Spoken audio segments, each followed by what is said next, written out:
Good morning, Newsom families and my Access students. It's Mrs. DeGraff here. Today we're going to do a video about money.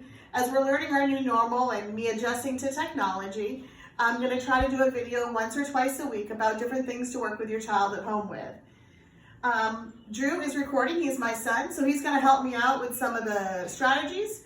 So the first thing we're going to do is we're going to work on coins, and we're going to do matching coins. So Drew, come on up. Drew, I have 3 coins here. Can you please identify the dime for me? Drew, please identify the dime. Very good. Good job, Drew. Thank you. What happened was Drew picked the wrong coin on the first selection. Instead of saying that he was incorrect, I removed that choice and allowed him to give another proper answer. If your child is unable to correctly identify coins at this time, the other strategy that you can use is, come on up, Drew.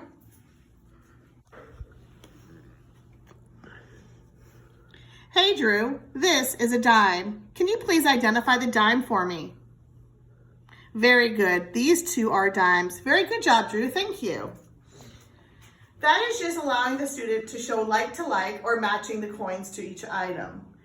That is our first couple steps for our beginning money users. The next steps we're going to do is then we're going to start counting by 1s, 5s, and 10s with our pennies, nickels, and dimes.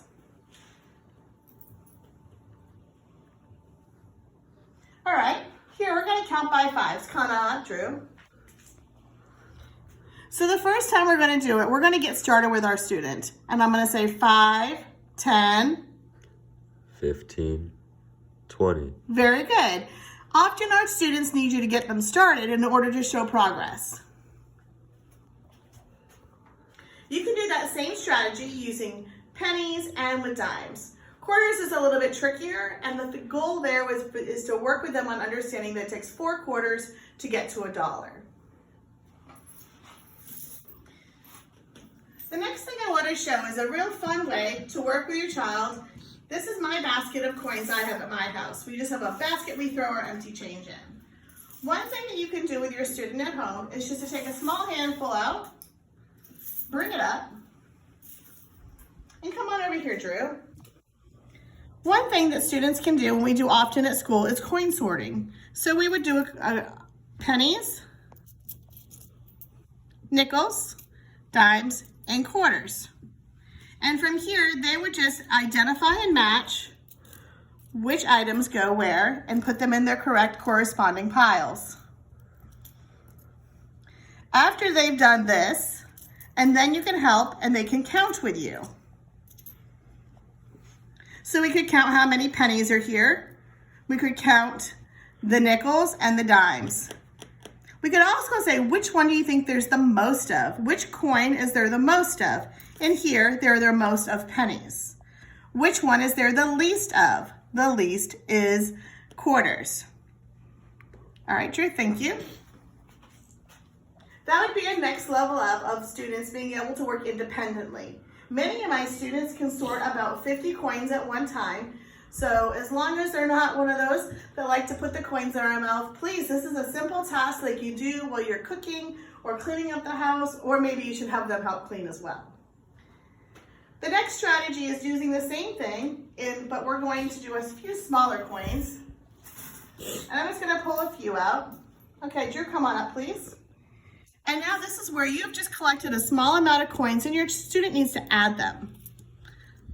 So we're going to sort them first because that's how we're going to get started. And now we're going to have them add them.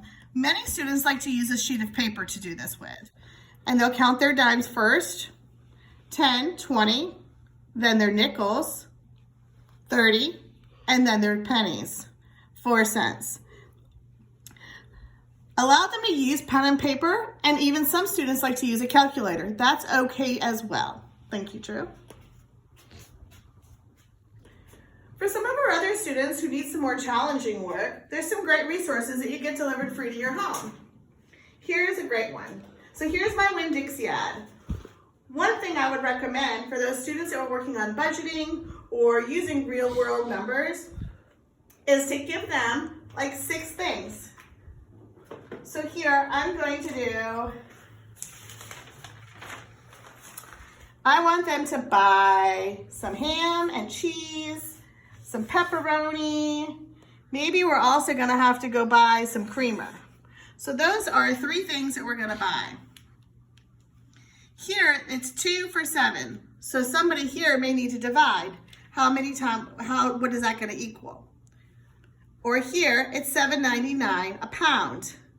Well, that's a conversation. Well, how many pounds do you need? And then lastly here, you can get 1 for $4.99. That must be a big jug of creamer. This is where you can just have the opportunity to talk to them about how money can work. The last thing you could do is you could ask them to go shopping for you. I need cheese, ketchup, and hot dogs for dinner tonight. The cheese is 2 for $5, and we're gonna go ahead and get 2 cheese, so they're $5.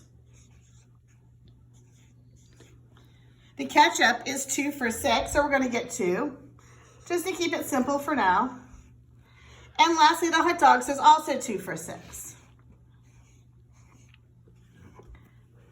The students will then have to add up the money and see how much they have.